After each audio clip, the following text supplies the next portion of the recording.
Darkcast Network. Come to the dark side of podcasts. We have cookies. Cookies? Me love cookies.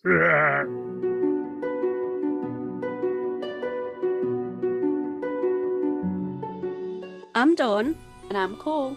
And Scottish Murders is a true crime podcast dedicated to people from or living in Scotland. Just like anywhere else in the world, these murders can be truly horrific and shocking, and we want to shine more light upon them.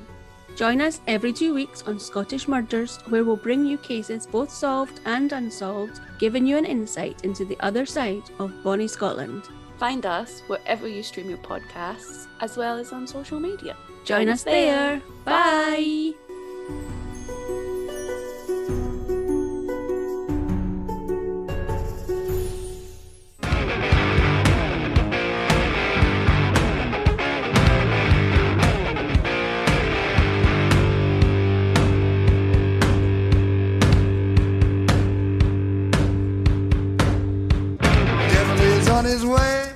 Devil is on his way. Devil is on his way, motherfucker. The devil gonna make you pay. Fall to your knees. Devil is on his way. Fall to your knees. Devil gonna make you pay. Fall to your knees. Devil is on his way. Motherfucker, he's on his way. Hey, y'all. Welcome back to Mountain Murders. I'm Heather. And I'm Dylan. Hey, Dylan. What's up, girl? How are you today? I have relived part of my youth. Explain. Last night, I did relive part of my youth. We went and saw a great show. Ja Rule, Nelly, and Chingy. I like the way you do that right there. From back in the day. Yeah. Yeah. It was a great show. It was super fun. Fun crowd. Everybody was just having a good time, and yeah. Yeah, it was nice to see everybody up dancing. Like, people were just really having a great time, and I love to see that at concerts or just anywhere. People who are just, like, truly enjoying themselves. Now, I have to say, when I think of a rap concert, you always think of the muffled, you can't really hear what they're saying, kind of a lot going on stage. But I must say, Ja Rule in particularly did a really great stage show. Yeah. It was good mix of, like video screens and... that man is stacked. It was mixed well. I don't know how old Ja Rule be, but Ja Rule is built, he's stacked. Yeah, but it was a great show and loads of fun. But he's stacked, bro. Yeah, it was muscle. He had a little bit of muscle. A little bit. Yeah. Dang. Yeah, he was a big dog. He was. I mean, I guess it's like I always knew, especially, back in the early 2000s, like I always kind of knew like he was a muscled up guy or whatever. But I guess just seeing him on stage and then on the big screens, right, I was blown away. And maybe that's just because I pay more attention now that we are into like fitness and weightlifting. But I was like, damn, that man is built. No, he was. I wonder what his routine is. Oh, gosh. Because I cannot compete. Lots of clean eating. Oh, gosh, that's the hard part for me. That's the hardest part. That's the hard part for me. Dylan, before we get started with today's episode, which is going to be a two-parter, but let me explain. We will drop part 2 as our midweek episode, so you will not have to wait like an entire week before you get the second part. Right. I actually polled our listeners to find out if they like two-parters or just one big, long episode. They like the big, long ones, Dylan. They like the big ones?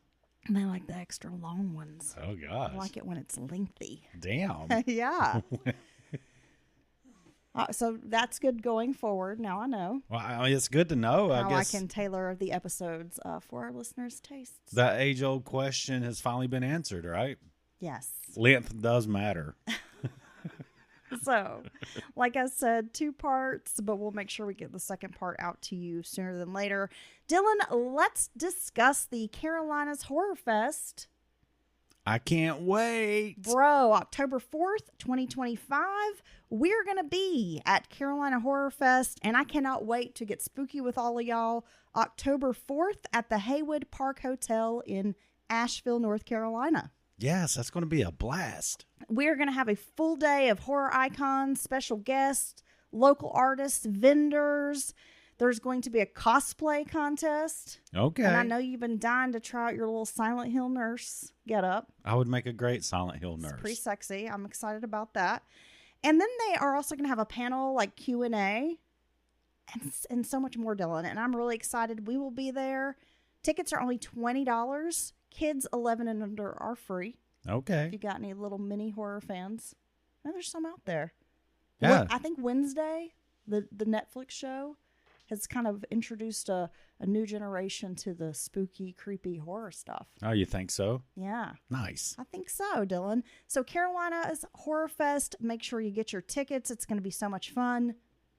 And again, we'll be there. Dude, Pinhead's going to be there. Pinhead's going to be there? Yeah. Whoa. The actor that played Pinhead originally. That's awesome. I know, it's incredible. There's so many people going to be there. It's going to be really fun. All right, Dylan, moving along. Let's get into today's episode. Are you ready? I am ready. Let's get started. This is one of those cases that I think kind of lives rent-free in a lot of true crime fans' psyche because it's such a mysterious case. Okay. So today we're headed to Valdosta, Georgia to discuss the mysterious Kendrick Johnson case. This case, I've always thought about this ever since I first heard about it. And it's always seemed like such an odd case, right? So on the one hand, it's either just a totally freak accident, 1 in a million. Now you're giving it away. Spoiler alert. Or some nefarious acts happened. It's one or the other. Well, we're going to get into it today, and hopefully by the end of part 2, our listeners will maybe have a little better understanding of the case and perhaps draw their own conclusions. Yes, because yes, I think it's very important in this case to look at the whole story. And I've noticed there's a lot. It seems like it's kind of one of those cases that divides the true crime community. A lot of people have differing but very strong opinions on this case. I agree. That's a great description of it. So let's go. Kendrick was born, which by the name, I like the name Kendrick. It's an awesome name. It's a cool name. Kendrick was born October 10th, 1995 to Kenneth and Jackie Johnson in Valdosta, Georgia. He was known as KJ to his friends and family. Although I couldn't find a lot about his early years, and you know I like to do a good deep dive, I did find out a little bit of info about him. He was very talented as far as athletics from an early age. Oh, so the opposite of me.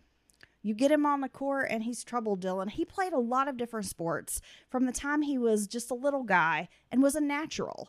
Football was his greatest passion, and by all accounts, Kendrick was a standout on the field as a hard-hitting safety.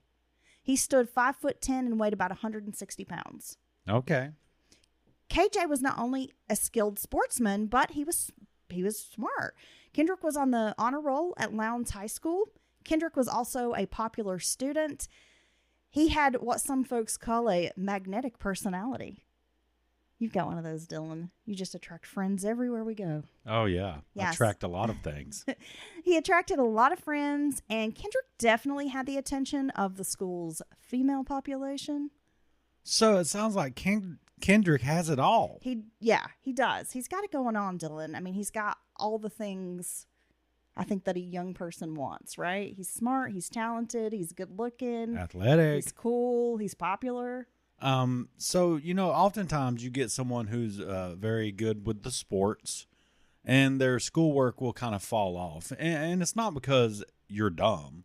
I mean, it's not like you... We're just busy balancing schedules, multitasking. I mean, it can be a lot of work for a young person. It can be a bit overwhelming at times. Yeah, the sports themselves, especially if you're a standout and you practice a lot and do all the extras to try to, get better on the field or court, then it's like you don't have as much time, honestly, to, invest heavily into your academics. So I think it's amazing when you see a student who's able to excel in the academics and sports at the same time. Yeah, I mean, it sounds like he really does excel on all fronts. It's really just a testament to how much of a hard worker they are, because, I mean, it just takes a ton of work to keep up with all that and still do all the practicing. Yeah, it takes dedication, discipline. Yeah. There's a lot that goes into maintaining your grades while also being a star athlete. He was also described, Dylan, as just being a good person. Kendrick had a very large extended family, and he loved them all. He was close with all of them, aunts, uncles, cousins. And I think there's something to say for a person who truly loves their family and makes an effort to be in their lives, especially young people, because at that age, you can get caught up with school and friends. You're working toward the future, whether that's college or some other goal. And sometimes young people don't have time, or they just sort of forget about their extended families. Right. I always like to see those close-knit families. I mean, I have a lot of fond childhood memories of when my extended family would get together for like Christmas at my great-grandparents' house, or for like a wedding anniversary or something. There was just a special feeling about having everyone together in one place. Yeah. And I think Kendrick really enjoyed that. He loved the family reunions. He loved the holidays, the get-togethers. And I think it's cool when you have an extended family like that and you got like a lot of cousins, because growing up, if you're, like an only child or something, having those cousins and those tight relationships, it's almost like having a built-in brother or sister. Yeah. And you have playmates as well. Yeah, definitely. And it's just good to have a support. I've always been a bit jealous of people who do have this, because it seems so nice to have that built-in support network. Not just your mom and dad or your direct brother and sisters, but these other people that truly care for you. Yeah. And would do stuff to help you or give you advice, things like that. Yet others have said things that were not always perfect at home. As far as Kendrick's household, there were rumors that KJ's father, Kenneth, had moved in with a girlfriend. Others say that Jackie wasn't very involved. And it was reported that Kendrick spent a lot of time at friends' houses. Now, this could be normal teenage behavior, right? Well, yeah. I remember when I met you, your daughter had a best friend that practically lived with you guys. Yeah. Like every time we would go out or I would come to visit you, the friend was always over, like she was the extra child. Yeah. So I think that's not uncommon. No, and it always it doesn't mean bad things all the time. I think some kids just kind of get in the habit of that, or, in a way you're almost sometimes kind of spreading your wings, becoming a little more independent, Yeah, I mean, I had a friend when I was younger, and I would stay over at her house all the time. We had basketball practice together, so there were a lot of times that, like, after practice, I would go home with her and spend the night, even on school nights. Right, like, because it was not strange for us to spend the night at each other's house on school nights. It was like when I wasn't at her house, she was at my house kind of thing. I mean, we were practically inseparable at that age. So I think, this could be a sign that Kendrick is just doing normal teenage things and he likes hanging out with his friends and being around his buddies.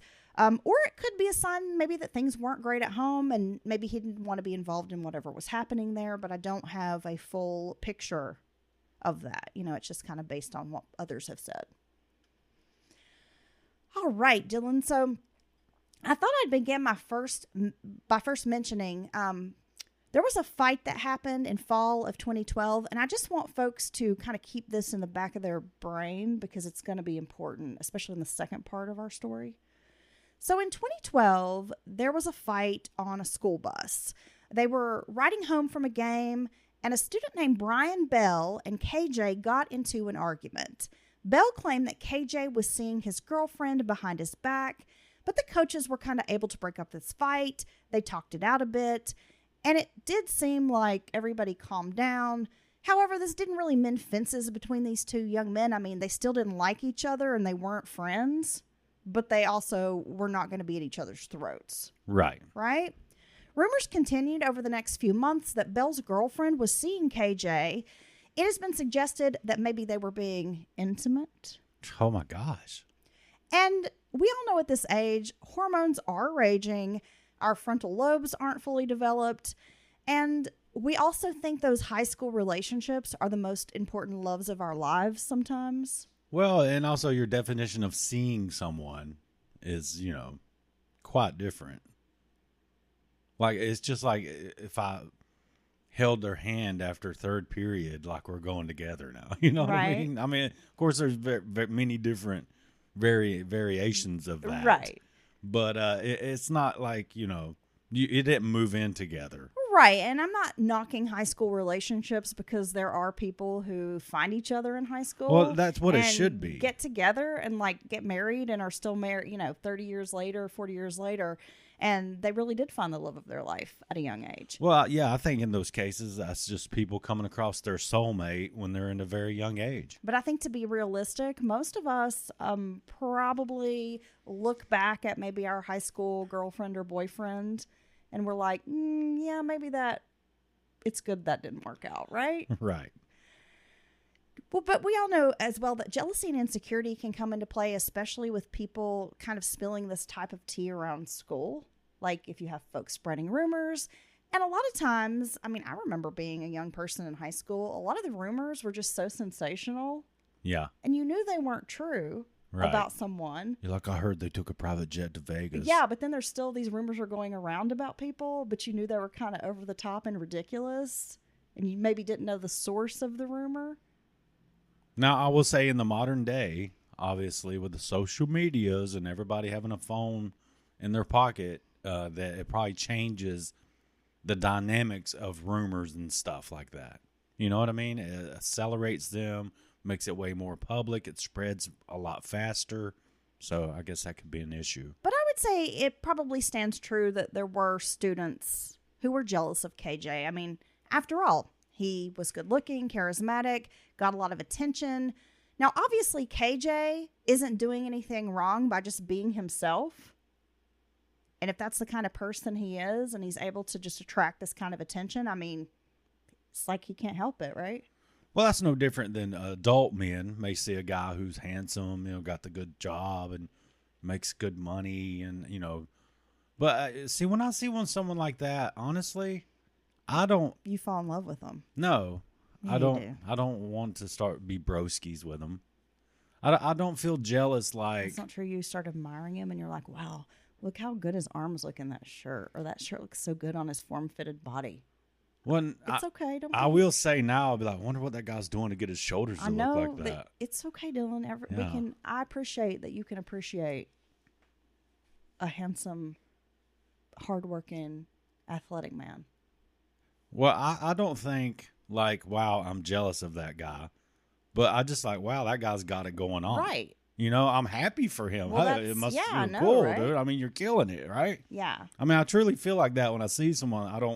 I wish that was me, or it doesn't instantly make me like, what am I doing wrong? I don't compare myself. In No, that I way. don't either. Gosh, I feel like I'm always complimenting people, and sometimes I'm like afraid I'm come on too strong, or that I'm like weirding people out. I always Right. say like, I'm not trying to be weird, but like, you're stunning. And yeah, when I see a beautiful woman, a beautiful young lady, I don't mind to compliment her, tell her like, you look great, you're gorgeous, I love your outfit, I love your hair, whatever. But it's not really a jealous thing. Yeah, But I guess some people do have those tinges of jealousy. right, and I think men should get better at doing that. Be complimentary to each other. Yeah, you see a guy, he has a nice shirt on, he just looks good tonight or whatever. You can tell he's feeling himself. Well, no, I know. Like, we'll be out somewhere and you'll be like, that guy looks really nice. And you can tell he really like took the time right. to get ready and he looks nice, Yeah, and you shouldn't be afraid to say, hey, man, you look great tonight, or something. But yeah, I do that, the small compliments and stuff, because I think it's, I mean it's from a sincere place. But a lot of people are kind of taken aback from that. Yeah, I sometimes, know, taken right? aback by that, yeah. That's why I always I don't want to be the weird old person, but Right. But every time I'm like go through the Chick-fil-A drive-through to get my tea, all the girls that work there are like so pretty, the gorgeous little girls, and I always be like, you're so pretty, and then I think they're probably weirded out by me because some of them are like, thanks. Well, it's better than me going through there saying, you sure are pretty. Well, that would be a little creepy, maybe. I know I'm old enough to be your daddy, but I'm just trying to tell you, you pretty little thing today. You look good. No, okay, we'll get back to our story here, but I just want to say, young people today, and I guess maybe I will say young women, because I definitely, probably just being female, check out young, women, not just young women. That sounds creepy. Wow. But check out women more, because you're like, oh, look, she's got cute shoes, or, oh, I love her hair or her bag or whatever. But these young girls, these young women today are killing it. Yeah. I mean, when we were in high school, we were all so gawky and awkward. Well, they know how to contour. And we had horrible, like, our makeup looked bad. I mean, we can admit that. We probably were wearing foundation that was like 4 shades darker than we needed to be wearing. Or and, lighter.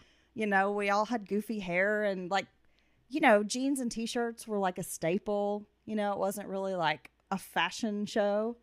But man, these young girls today, they look so pretty. They know how to do their hair. They know how to do their makeup. They know how to dress. You know, you pull it up to like a high school and it's like a fashion show. Right. And I'm just like in awe of like, wow, you know, these young women are really doing the damn thing. Or the ultimate creeper line, if I was 20 years younger. I'm pretty sure my grandma used that line on you we'd before date. she passed away. Yeah, she did.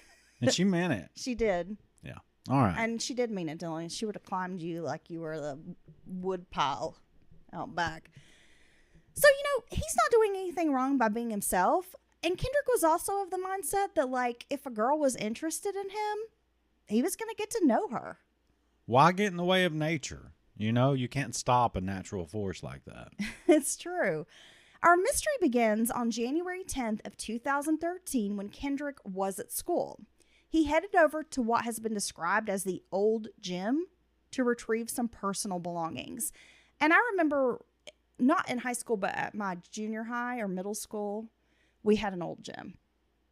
And this old gym was built like in 1920 when the building was built. Right. And it was old as hell, but then we had like a nice new gym. But like if you were practicing basketball or having PE class, a lot of times they would, you know, hold those in the old facility. Yeah, oftentimes they'll serve as an auxiliary building of sorts, right? Yeah. Where you do the kind of second tier stuff there when, you know, the other space is taken up. So he'd headed over to this old gym to retrieve some personal belongings. Apparently KJ had placed these items or stored them near some gym mats. And these mats, Dylan, are going to be an integral part of our case. Now, these are not like little yoga mats. They're not like the little lightweight mats you find at the gym that you can go do like some core exercises on. You know, these are heavy duty gym mats. Right. They're huge. They're big. Like 6 foot by 3 foot. When they weren't being used, these mats were rolled up for storage purposes. Some of the mats were standing up while others were kind of laying on the ground. But these mats were fairly large when they were rolled up. The inside diameter of these mats is around 14 inches. Right. The mats were placed next to the bleachers in the corner of the gym. And this is not an uncommon thing to see. I think a lot of times they use these mats for wrestling, for tumbling, like the cheerleaders or gymnastics, you know, use it for tumbling. Right. Right. I was just saying that so people get an idea of the type of mats I'm talking about. No, these are the kind of mats a lot of people are familiar with, have seen them in some form or another. Once you put them all out, the entire gym floor is covered, right? Yeah. You know, they're just big. Yeah. And it's the type of thing that, like, it's a lot of work to take them apart and put them back. Right. Kind of thing. It seems like it was a pretty common practice for students to store things in these mats between classes. Students did this a lot of times to avoid walking to their lockers between classes. And also, it was pretty expensive at the school to rent a locker. Which is kind of weird to me. Yeah. I mean, we never had to rent a locker. You were issued one. Right. Whether because you used it was up to you. you needed a locker for, you know, many reasons. Yeah. KJ and another student were also sharing a pair of Adidas gym shoes. And they were storing those in these mats. So after gym class, Johnson would, quote, go to the mats, jump up and toss the shoes kind of inside that middle hole. Because remember, it's like a 14-inch diameter. And the shoes would sort of just get stuck at the top. And then you could just go retrieve them. And that way, you know, sharing these shoes, they're not really like walking around with shoes. You don't have to do the locker thing. You don't have to like carry, you know, everybody have individual shoes. You just kind of back and forth with your buddy. Now, you mentioned, actually, I never knew that any of this, that the students often, some of the students, you know, stashed items in and around these mats. And you said you didn't know if him and a friend were sharing shoes out of just something convenience between them. We don't have to keep up with reason. I'm not really sure. Or out of some kind of financial necessity, one letting the other borrow their shoes in essence. So that's not clear. But the fact is, students did store things in and around the mats, and KJ was known to be sharing shoes with another student, right? Right. Now, I remember some of my classes in high school being so far away from my locker, and there was never time to walk there between classes to trade out books. And I remember, I think it was like my freshman year, carrying 3 or 4 classes worth of books and binders. I mean, to the point that my backpack looked like it was going to rip open at the seams at any minute. Yeah. Right? And it's heavy. And it was so heavy. And I remember at one point during my freshman year, and I was so embarrassed because, everything your parents do is embarrassing. It doesn't matter what it is. My mom called the school to see if we could switch lockers because my back hurt so badly from carrying around those books. And I would come home and have indentions in my shoulders from carrying around this heavy ass backpack. Did they get you another locker? Yes, I do remember getting another locker in a building where I had classes, so it was a lot more convenient. KJ shared these gym shoes, like I said, with actually 2 other guys in class. Again, probably to just avoid carrying them around or whatever, so they stuck them up in these mats. On a school security video, we can see KJ in the hallway. He enters into the old gym. There are also some cameras in the old gym, placed on the doors. You can kind of see who's coming and going. He enters the old gym around 1 p.m. that day. No other students enter until about 3 minutes later. And here's the thing, Dylan. Those videos are going to be really important to this case as well. Right. KJ is not seen leaving the gym at any point. He does not attend the rest of his classes for that day. KJ had planned to stay after school to watch a basketball game, and he would be home late. And his mom knew this. But, as time goes by, she's growing more concerned about her son's whereabouts. At first, she thought maybe he was simply talking with friends after the game and running late, or that he had gone out for a bite to eat. That kind of thing, Sometimes kids don't always think of us and call us to let us know. Well, no, they have an intention to do one thing, and then they get sidetracked, having conversation. Somebody comes up with an idea. Hey, let's grab a burger or something. And their first thought's sometimes not, let mom and dad know where I'm at. Yeah, mom and dad are at home worried, and these kids are just not even concerned that you're worried. They don't even think about us. They're just having fun. They don't even think about us, Dylan. By 10 p.m., Jackie's very worried. So she drives to the Lowndes High School to look for her son. And I should note that Jackie is a bus driver with the Lowndes County Schools. So it sounds like she's pretty familiar with the school grounds, how to maneuver around, where maybe the kids hang out. Yeah, she's going to know a lot of that. Certain maybe walkways, that kind of thing. After driving around, she cannot locate KJ. So then she went to some other places she thought he might be. She couldn't find him. And at this point, Jackie's panic is creeping in. You get that sinking feeling. You don't know where your child is. That's going to eventually lead to a full-blown freak out, right? As time marches on with no word. Well, yeah, and that's very... discuss this in numerous cases. It's very understandable. And again, I think we've all had that experience as parents at least once. Your kid's hiding under a rack in a clothing store or something. You lose sight of them for just a few seconds. Your heart drops. Yeah, it's like your stomach drops and your heart starts racing. And you can't breathe and you're like, where are you? And your mind's racing and you're thinking a million thoughts. Well, it doesn't get any better when your kids get older. So parents, if you've got little ones out there, that same worried feeling, you're going to have that probably forever. It's really never going to go away. You're always going to wonder where they are and want to make sure they're safe.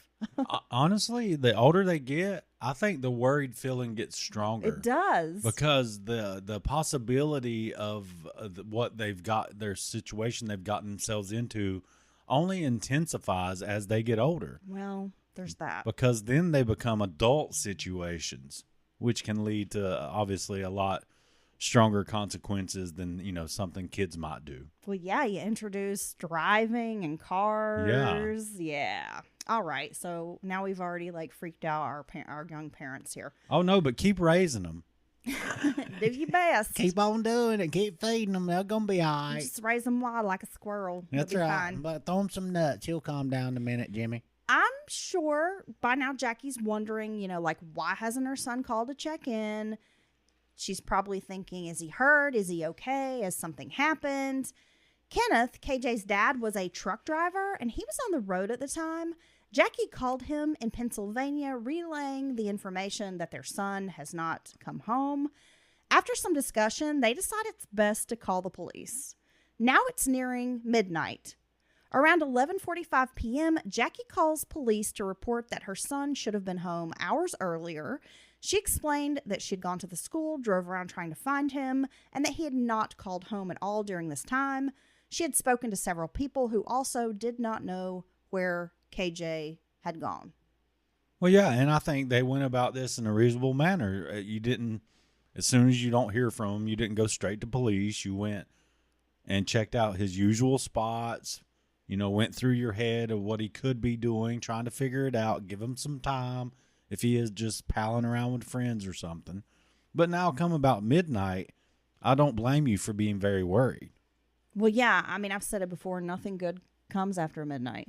No, and I'm sure he didn't typically stay out late like that. And you shouldn't feed them after midnight either. No. Because then they turn into little gremlins. Or get them wet. Yeah, oh yeah. The dispatcher tells Jackie there really isn't much they can do at this point. She's just going to have to wait it out to see, if he comes home.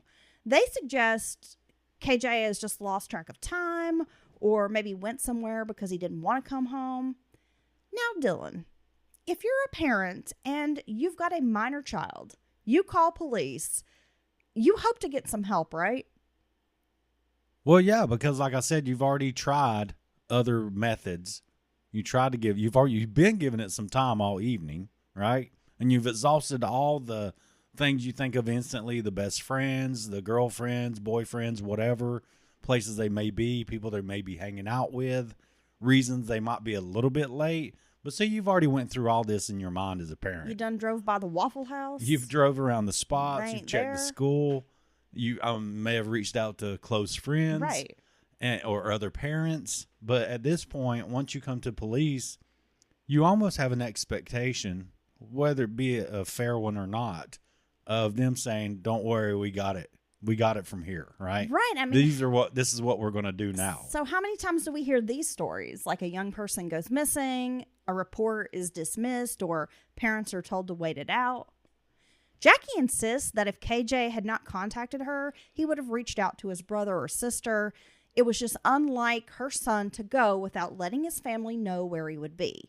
Jackie and her mother, they just don't know at this point. So now we've got KJ's grandmother involved.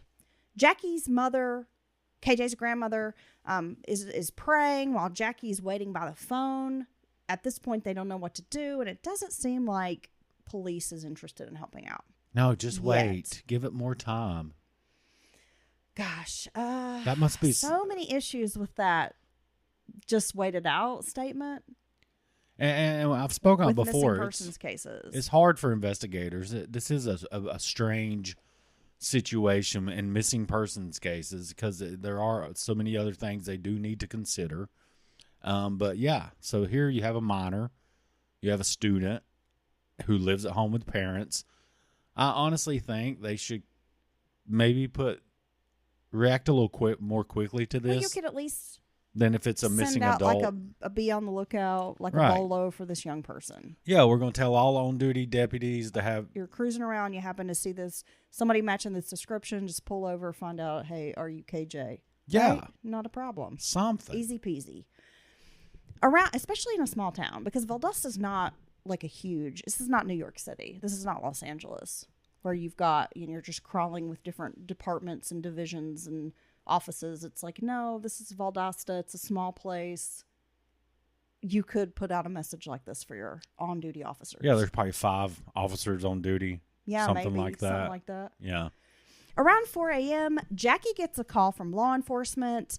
It had taken some convincing, but finally they were willing to take this missing persons report, and they had sent it out.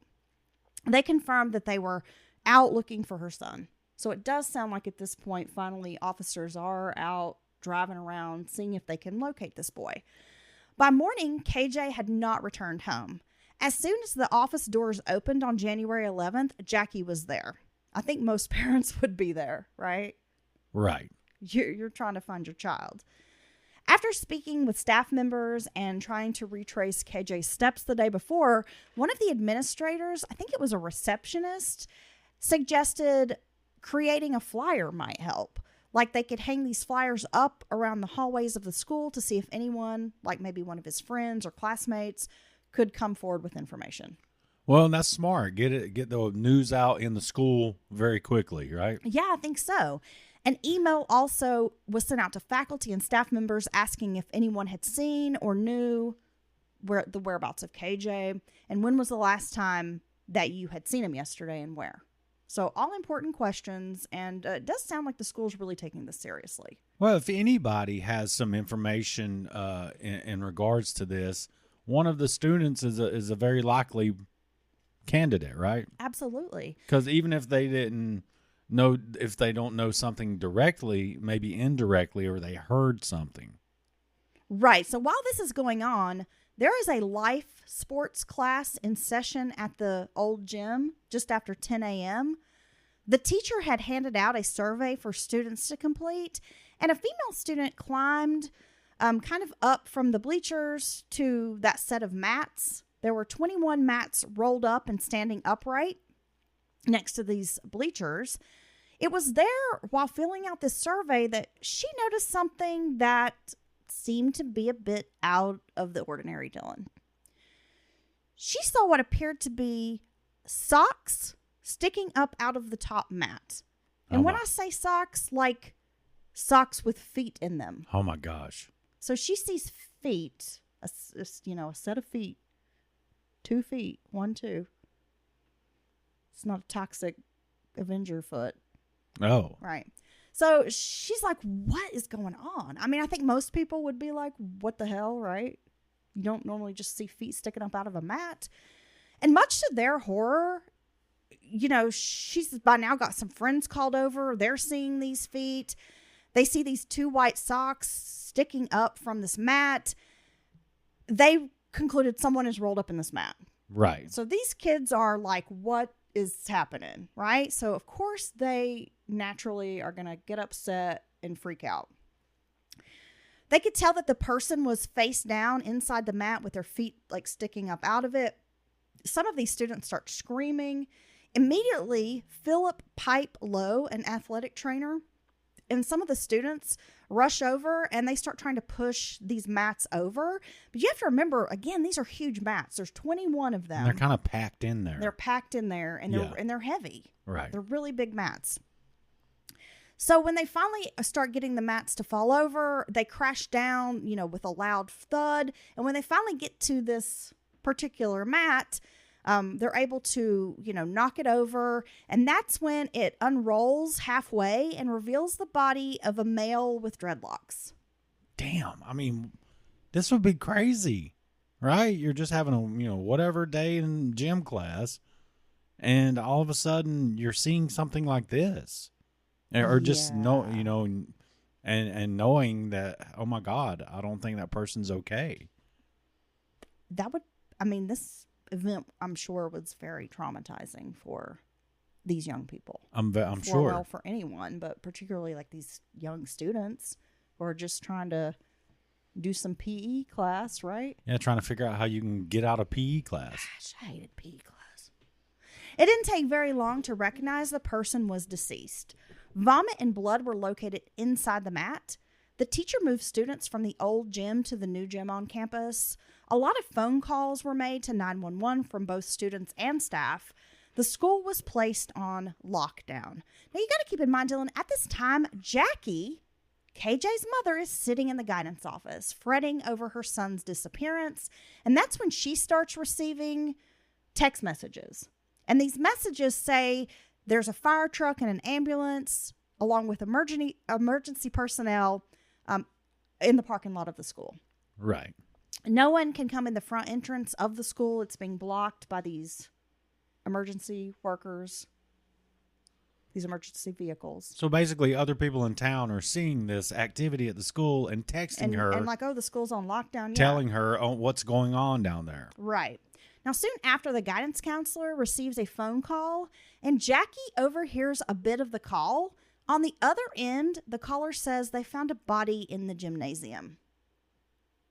This poor mother. It's terrible. At this time in 2013, Lowndes was one of 2 high schools in Valdosta, Georgia. Around 3,000 students attended this school.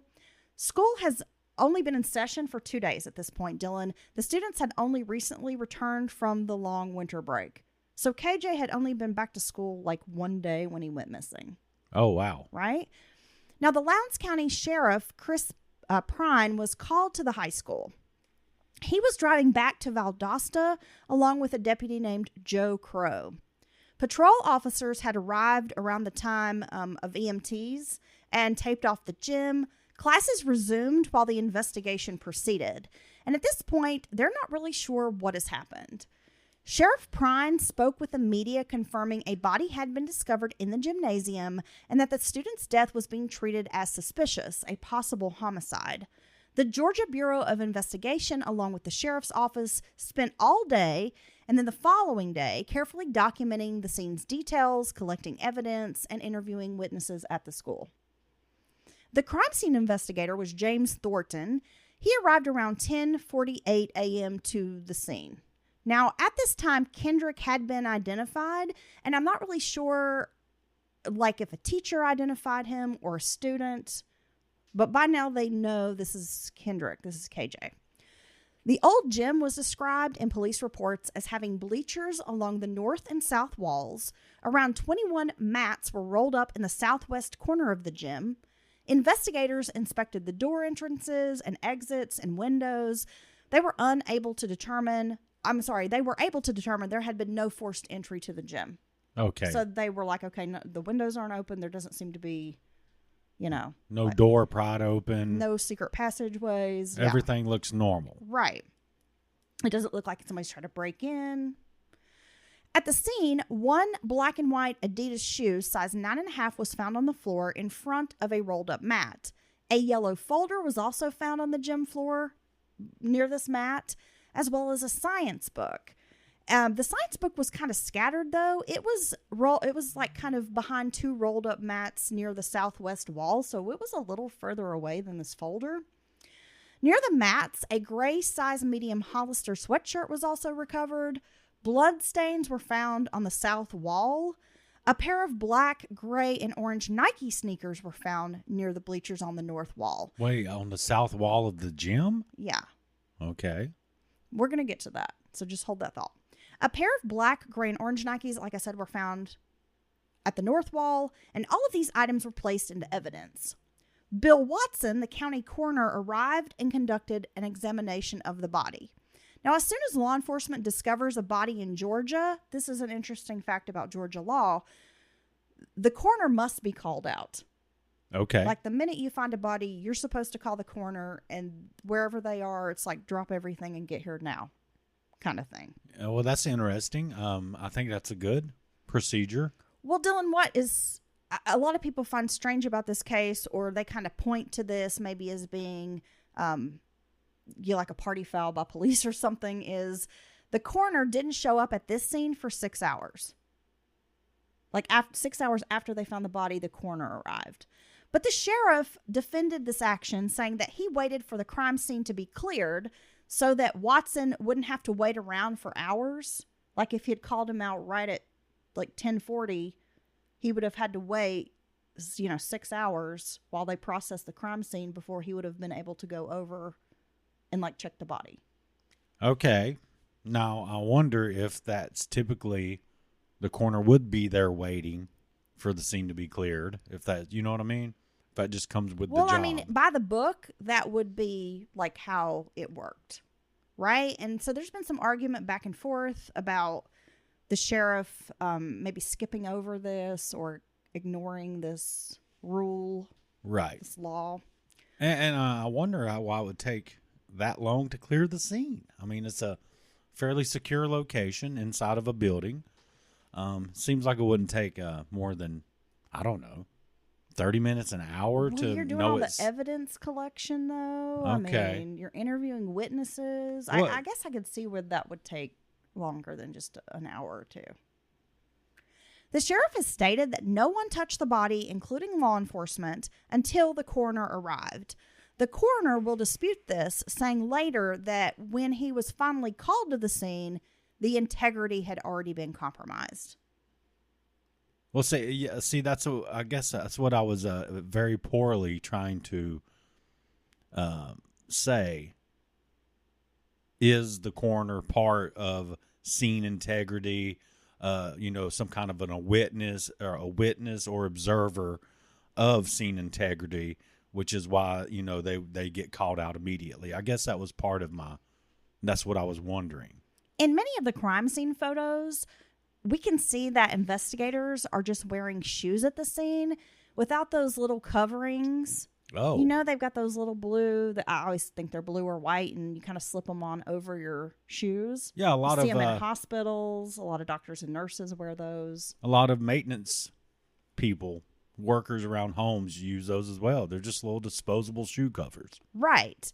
Well, those shoe coverings help preserve scene integrity, and at this scene, folks aren't wearing those. Let's be so for real, though. If you're a law enforcement officer, you should follow the letter of the law to a T. What you think when you say I thought, or that doesn't matter. You should follow the rules and you should follow procedure to the letter always, no matter what. Yeah. And if you know, hey, I'm supposed to put these shoe coverings on, you should do that without being told to do it at a crime scene. Right. I mean, just in my brain, right? And you should also follow the law. Like if it's written that you call the coroner right now, I don't care if that dude has to wait 10 hours. I'm going to do my job the way it is described, right? Right.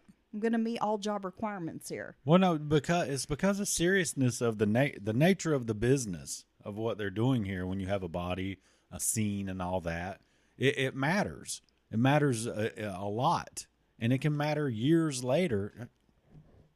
It can matter years later when something finally ends up in a courtroom or something. It's very important what you do in the very beginning of these types of investigations. Absolutely. And so I think a lot of folks point to this event and maybe some other things that we'll discuss. It's like maybe the sheriff's department didn't exactly have all their ducks in a row, and they weren't going by the book. Yeah, and you know what? There are people too, and people have a bad day at work, or you mess up. See, that's the difference is when you just do, I do a blue collar job. So as long as I don't harm anybody or myself, it really doesn't, you know what I mean? It's not that there's not many long term ramifications because of what I do at work, whether I do it good or bad. You know what I'm saying? Right. But in a situation like this, obviously that's a whole different ball game. And my hat's off to people who do this type of work day in and day out. It must be very hard emotionally to keep all this stuff in a row and try to perform these types of jobs in a professional manner. The coroner, Watson, finds Kendrick's body is lying on the left side, sticking out of the mat. The rest of the body from the abdomen down is still like inside the back, because you remember when they knocked it over, it kind of unrolled a bit. Right. Right. There was a pool of blood surrounding its head.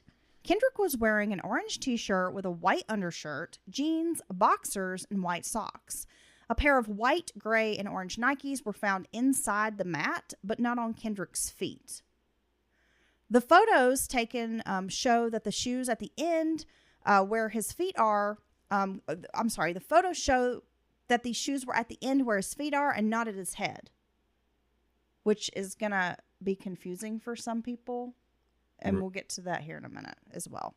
Kendrick's face was swollen and had blood at the eyes, nose, and mouth. There was also dried blood on his arms, chest, and face, and his eyes were swollen with busted blood vessels. There were no signs of blunt force trauma to the body. No wounds were found to suggest punctures or anything like that. Okay. Wow. I mean, this body's in fairly, it's in pretty bad shape, right? It's a bit odd. Right. Near Kendrick's head on the floor was a black and white Adidas shoe sitting in this pool of blood. It was a size 9.5, matching the other shoe that was found. A cell phone was in the left pocket of Kendrick's jeans.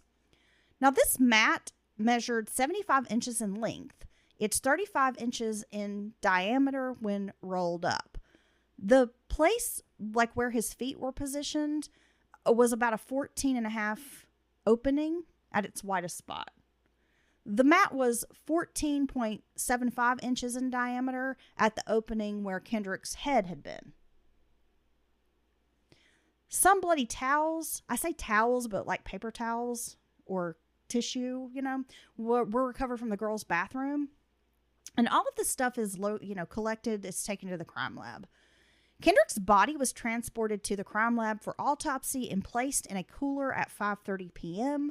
One of the EMTs had written a report noting that there was bruising on the right side jaw.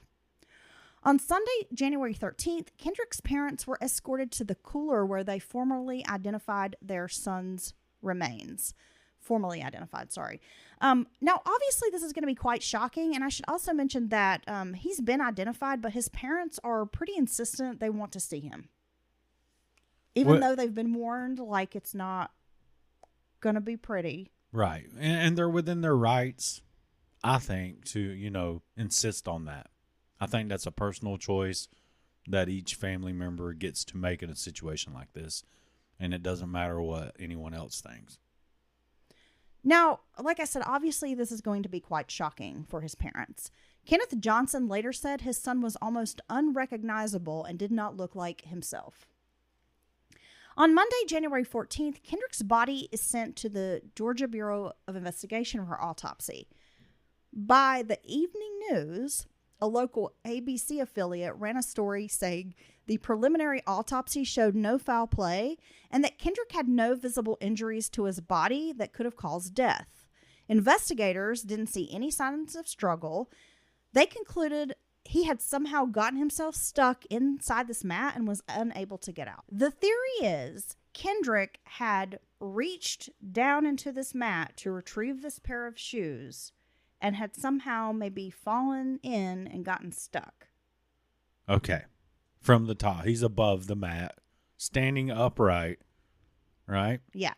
And maybe, I guess as the theory goes, the shoes maybe fell down in there a little further than they usually did. Right. Something like that. And so he's having to overextend himself, slip, fall straight down into this mat. And he's a pretty good-sized kid. What'd you say, 5'10", 160. So a little long and lanky. And he's just crammed down into this mat. And if that's what happened, that's a terrible situation to find yourself in. Freak accident. Yeah, because now you've slid and fell down into this big, thick mat. No one's going to likely hear you if you holler, because all the sound's being projected down towards the floor, and you're surrounded with all these other mats. And you can't find any kind of a purchase to push yourself out, right? Push yourself backwards. And I'm afraid the more that you would struggle in a situation like this would only further push you down into the mat, right? You kind of wiggle your way. It would just be a terrible, terrible situation to find yourself in. Right. So let's get back to the story, Dylan. Quickly, Kendrick's father, Kenneth, refutes the findings. He questions the police's conclusion and stated that he thought someone had murdered his son. Okay. It took months for the official autopsy report to be released. It was made public on May 2nd of 2013. Kendrick's cause of death was listed as positional asphyxia. The body had been in a position that suffocated him. He was unable to breathe, resulting in death. There were no signs of significant injuries identified. 2 very small abrasions were located on his right wrist and left fourth finger. Both of those were less than about 1/8 of an inch. Another abrasion was found on the same finger, measuring about 5/16 of an inch. So very tiny little abrasions. Toxicology reports came back normal. In this very detailed report, there was no mention of that bruising on the jaw as observed by the EMT. The pathologist surmised that Kendrick's cause of death was accidental.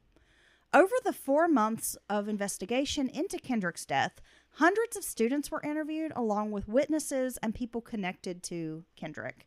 Using lab reports, physical evidence, and surveillance video, this is what they concluded. And I'm going to read this verbatim, okay? And I quote, Kendrick was last seen entering the old gym at 1:09 p.m. on January 10th. He entered into the gym behind another student who went in a different direction. The student was confirmed to have gone to class right after this. Kendrick is seen going over to the right in direction of the mats in the corner.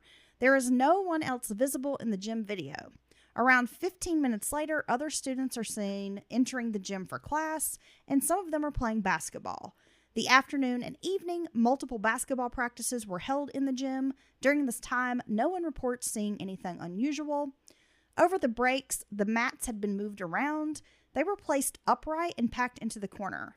Investigators thought Kendrick had run into the gym to get his shoes, but couldn't find them because, again, these mats have been moved and rearranged because typically some are stacked and some are on the ground. Yeah, and I'm going to imagine if you're stashing something like shoes, a book, or whatever, you're probably going to stick it in the end of one that is ground. Laying flat on the Yeah. ground. Yeah. Over on the edge. Sounds like they were tied to the bleachers, right? So Kendrick had climbed to the top of the bleachers, looking into the mat ends for these missing shoes. Kendrick saw one of the missing sneakers rolled up in the mat. Students were known to hang around where these mats were located. Candy wrappers, soda bottles, that kind of litter, trash was kind of scattered among them. You know, after a basketball game, somebody just throws their, soda bottle down the mat rather than just taking it to the trash can. Right. I don't know why. I hate litterers. No, I really, truly do. I just don't get it. You're handling that trash. You used whatever product was in the trash. Why is it that hard to find somewhere to put it? Like a trash can. He likely used one arm to reach down into the mat while holding on with the other. He either fell into the hole or possibly thought he could squeeze kind of in to get or reach the shoe and then could not get himself out. He struggled, which caused Kendrick to sink deeper into this mat. With a cell phone in his pocket, he was unable to reach for it, like he wouldn't be able to get to it. Probably just due to the tightness of being in that mat, right? Well, yeah, you said it typically had around a 14 to 16 inch diameter. That's not very big. See, let's just say I could never fall into this mat.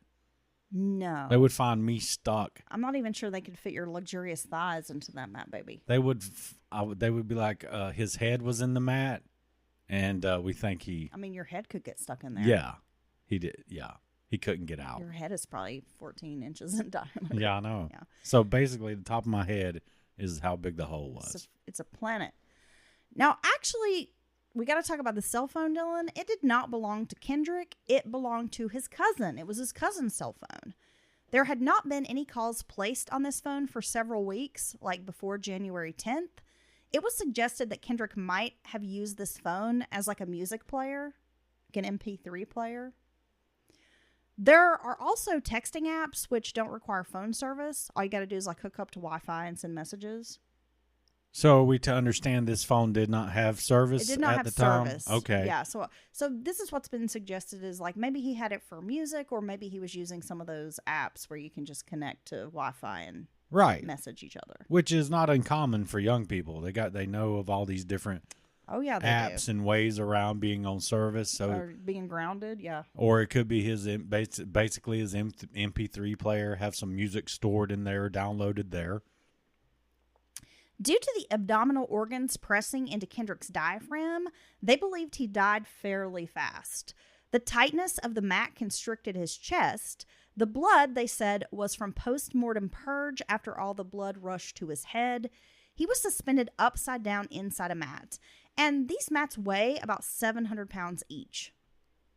The mat he was stuck in was near the back, So there was no way that he would have been able to like wiggle himself loose from the others because they're all packed in there like sardines. And they're heavy. Like super tight, yeah. His shoulders were a lot wider than the opening, so it essentially would have blocked air from entering into the mat. God. Now, it sounds like the location of the mat, the sizes of these mats, and how they were crammed together would have muffled any noise, as you had mentioned, Dylan. It is believed that Kendrick placed the folder and science book down on top of the mats, and that they fell like when a teacher moved them, and that's how maybe the book ended up a little further away from the folder. When they tried to flip them, right. When they discovered the feet and they were trying to get to the person. Right. And remember I mentioned there were bloody paper towels in the bathroom? They actually belonged to a color guard girl who had injured her hand during practice, and she had cleaned up in the bathroom using tissue or paper towels. When it was tested, it was female DNA found, and none of the DNA was male. So that explains the bloody paper towel. No, but I mean, I guess that can show that they were, there may be questions about, scene integrity or other things they did, but that seemed to be a pretty good sweep of the general area for them to catch that, the bloody tissues in, I'm going to assume the closest bathrooms, even the female bathroom, they checked it as well. So I think that points to good police work, I guess is what I'm saying. Remember I told you there was some dried blood on the wall, like a few feet away? Yeah. From where he was found? Well, that blood was tested. It did not belong to Kendrick, but we also don't know who was the contributor. The blood on the wall was very dark. It didn't even really look like blood, but rather like some kind of old stain or something. So it's been kind of concluded that that was probably a very, very old blood stain. Right. And that had probably been on that gym wall for years. I mean, I know they have janitors and stuff, but let's be honest. The high schools or just schools in general, you're not going to be eating off the floor. No. And it's a gymnasium, so it's not beyond somebody fault that had a bloody nose. Somebody got hit in the face with a ball, got a bloody nose. I mean, a million things. Cut their lip, and you're playing basketball. If you slam up against the wall, you could have had blood on your hand. And or elbowed in the face. I mean, that blood could have been on that wall since the damn 70s. Or people could have been meeting there to fight and be like, "You're dead meat. Meet me by the gym mats at 3 p.m." Okay. You're dead meat, Heather. Nobody uses that phrase anymore. I really wish they would bring it back. I'm going to start telling people their ass is grass. Yeah, and I'm the lawnmower. The sheriff concluded after 4 months of investigation that Kendrick had died from a freak accident. So it's an official conclusion. Yes. Okay. Kendrick's parents were not satisfied with the results of the investigation. From the beginning, they were convinced that Kendrick was murdered. And let's be honest, there's no amount of evidence that will change their minds. It's a hard reality to accept. It's like so many families who don't believe that their loved one's death was suicide. Right. The families often raise suspicions or point fingers at homicide as a possibility. And I understand, especially given the nature of this accident. I mean, if it was a freak accident, it would be really hard to wrap your head around like how that even happened. Well, no, it's like a Rube Goldberg or whatever. Yeah. It's like all these multiple things had to happen for him to end up in this position for him to have the accident, right? It's so the mats got moved around. The shoes aren't where they usually are. Blah this, blah that. All these this just very random circumstance that had to all align perfectly to create the situation where he may slip into the mat. And I can understand, honestly, finding it hard to believe, right? And that's the nature of, I would say, any freak accident, as they like to call it. Well, it is hard to believe, but I'm also going to say, look, I am one of the clumsiest, goofiest people around, and I'm constantly hurting myself or getting into some situation that I'm like, this would never happen to any other human on the planet. Like, why did this happen to me? Right. Like, just almost things that are so ridiculous, I can't even explain it to you. Yeah. And when I do, you look at me like you're going to get me a like a special teacher or something. No, Oh, this kind of stuff happens to me. I was at work and this thing kind of flew around through the air as things are wont to do at work, and hit my phone and made the stylus break. Made the stylus come out of the phone and break. Inside, but you were sitting inside a vehicle. Well, I was in a vehicle when this happened. Yes. Which just makes it even stranger. I mean, I was like, what the fuck just happened? And my phone was in a spot where I never ever lay it down.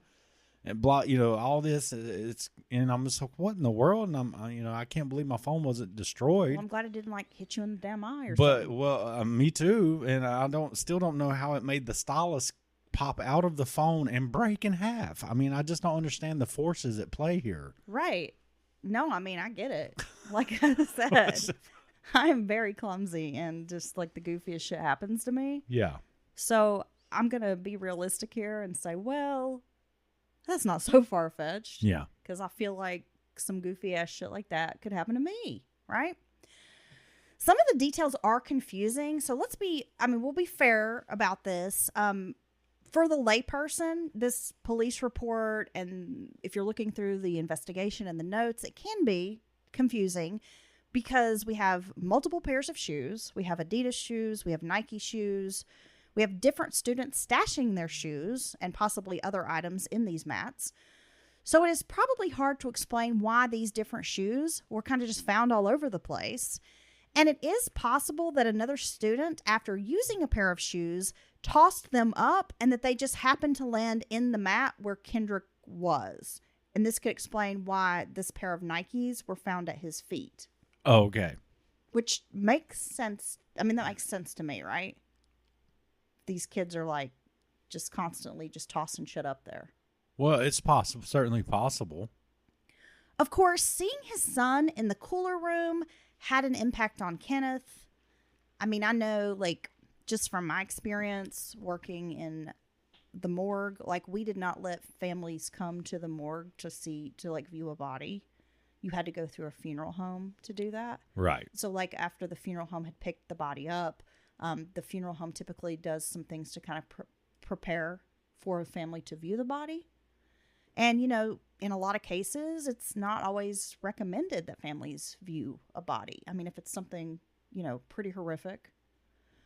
But, some families want to view bodies. And I think a lot of families don't understand what dead bodies look like because they won't always look like your loved person. Or your loved one, Well, no, in a case like this, given the swelling and things like that, I'm sure you makes you wonder, is that the last snapshot you want of your loved one? Right. But I think the finality of it pushes some people to want to, no matter what, to have that last look with their loved ones. Well, and you love your child and you want to, I mean, as a parent, it's not hard to understand. I understand, but I also understand the problems that could, the issues that could cause you, right? Definitely. And like I said, I think a lot of people don't realize what the human body can do or does post-mortem. Almost always does in some form or another, as far as releasing all fluids. Yeah, your body's going to purge all the fluids. The effect gravity has on a dead body, and the blood settling. And the decomp and just waiting, a few hours if there's, or, a day. I mean, it can make a difference. If there's any type of pressure associated against the body in any form, can cause a very strange things to happen to the remains. I mean, it's just a lot at play. Kendrick was swollen, he was bloated, and had been upside down in a mat for nearly 24 hours. So his head was misshapen. But that doesn't indicate violence. I mean, again, our bodies do very strange and unusual things during and after death. Now, his parents are eventually going to post a picture of him online. A death photo. Oh, wow. And if you want to look it up, I'm just warning, it's gruesome. But I know some people are into that. So you looked at it? No, I didn't look at it. Oh, you didn't look at it? No, I didn't look at it for this case. Okay. But I mean, I know some folks are interested in that. I mean, I'm interested just from, I guess like a science perspective or whatever. Right. The day after Kendrick's body was discovered, his parents contacted Reverend Rose of the Southern Christian Leadership Conference, a civil rights organization. Rose told the family he would do anything to help and launched an investigation into the death case. The NAACP was also looking into the case. The Johnsons had hired an attorney to see if there was any legal recourse and find out like what their options were, as far as like maybe getting a separate, autopsy or an independent investigation, that kind of thing. And I guess for someone to see if there's any liability that can be assigned to an institution or an individual. Statements were made claiming that Kendrick's death was racially motivated, that if he had been a white student, the outcome would have been different. The Johnsons alleged that there was a cover-up concealing the truth about their son's death. Media outlets took up the torch, spreading this narrative, like CNN. Pretty soon, activists and supporters began marching and hosting rallies to demand justice. Al Sharpton himself showed up. Oh, wow. Okay. So it's a big deal now. We're bringing out the big guns. We got Al Sharpton and his little skinny body with his big head. He looks like a bobblehead. Al Sharpton's been showing up at a lot of places over the years. Yes, he's known to show up. That's about all he does, as far as I can tell. He usually shows up and like makes statements. He says things and then, goes and shows up somewhere else. I mean, that's what he does. Yeah. 7 members of Kendrick's family were arrested in 2013 for obstruction. The family blocked the entrance to the county's judicial complex, so people couldn't get in or out. Okay, so these are acts of civil disobedience, right? Is that right? His parents had taken pictures of him post-mortem, as I mentioned, and many of his relatives wore these shirts that had that image printed on them at rallies. Look, I can't understand what these parents are feeling. The pain, the hurt, the wanting to know or at least or be convinced that they know the entire truth surrounding their son's death. It must be a terrible position to be in. But honestly, at this point in just your story, now I heard this when it happened, but I did not know the details, so I'm really enjoying your story.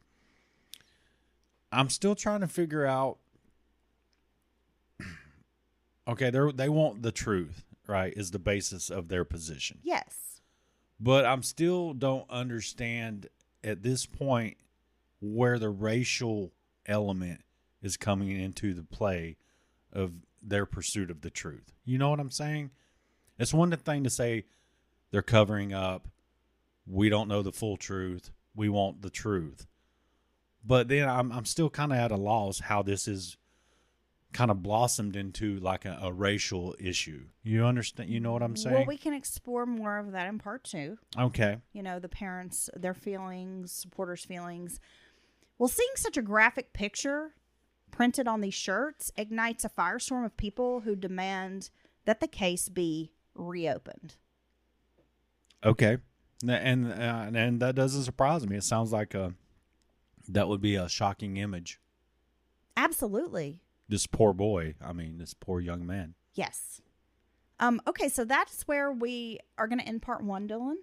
Damn. And then we'll get into part 2 here in a couple of days, and maybe I'll be able to answer some of your questions for you. Man, I need to know. See, I think you're part of the cover-up now, Heather, making us wait 2 or 3 days to get, to find out the truth of what really happened in this story. Okay, now you're just being silly. All right. No, Al, don't come in. Not yet. It is a very confusing case. It is. And just kind of knowing, like, what, who to believe, what to believe. And did investigators thoroughly, like, do their job? I mean, I understand why the family maybe is having these feelings. Yeah, and I think we can also mention that during, if memory serves me correctly, when this happened to this poor, whatever it is that happened to this poor young man. A lot of other notable high-profile cases had happened around the country. Yeah, I think that's safe to say, maybe. Of course, that might always be the case. Something's always going on in our nation. But I don't know, maybe just people were kind of already primed for this type of a feeling or idea in their head. I don't know. Okay. Well, like I said, we will bring you part 2 here very soon. And hopefully, I covered the first part of this case well enough. I hope folks appreciated it. Maybe you learned a few things that you hadn't heard on another podcast. I definitely learned a lot, and I appreciate your first half, and I cannot wait for the second. All right. Well, I was going to say my main resources for today have been newspaper articles, because I'm surprised no one has written a book about this case. Yeah, I know. I tried to find a book, but there was not a book at all. So most of what I'm drawing, my resources are just from the newspaper articles at the time. Okay. All right, Dylan. So I'll see you here soon. Arrivederci. Bye.